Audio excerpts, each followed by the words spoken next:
नमस्कार दोस्तों, मैं शुभम गुप्ता आपके लिए फिर से ले आया हूँ हमारी सीरीज़ का डे 7 जो कि काफ़ी इंपॉर्टेंट है आपके सभी एग्ज़ाम्स के लिए।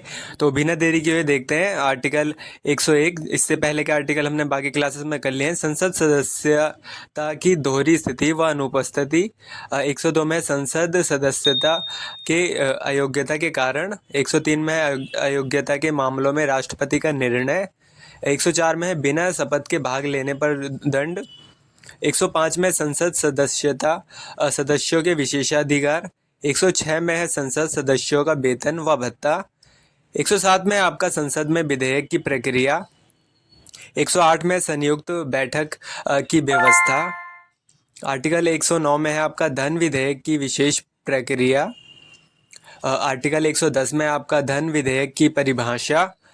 और ये इंपॉर्टेंट है आपके सभी एग्जाम्स के लिए आप देख सकते हो। आर्टिकल 111 देखते हैं जिसमें बताया गया कि राष्ट्रपति की जो स्वीकृति। आर्टिकल 112 में आपका वार्षिक वित्तीय विवरण, मतलब साल में कितना कहाँ क्या होना है वैसा। 113 में आपका बजट की संसद में स्वीकृति। और 114 में आपका विनियोग विधेयक। 115 में अतिरिक्त या अधिक अनुदान। 116 में आपका वोट ऑन अकाउंट अस्थायी अनुदान। 117 में वित्त विधेयक। 118 में आपका संसद की नियमावली बनाने की शक्ति।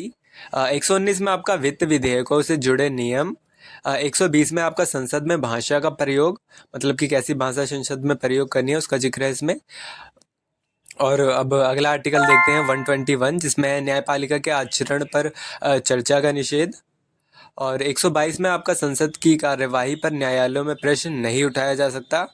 123 में आपका जो है राष्ट्रपति की अध्यादेश जारी करने की शक्ति के बारे में बताया गया है। 124 में सर्वोच्च न्यायालय की स्थापना के बारे में बताया गया है, मतलब सुप्रीम कोर्ट।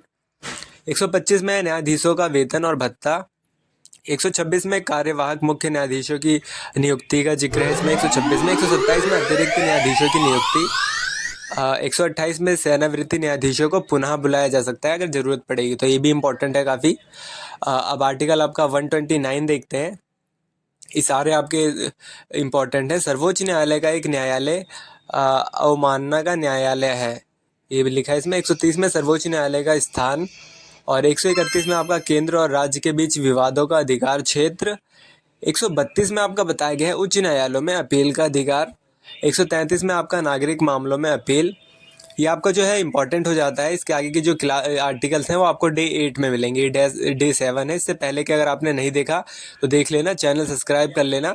तो बिना वीडियो को लंबा खींचे यहीं पे ख़त्म करते हैं। Thank you guys.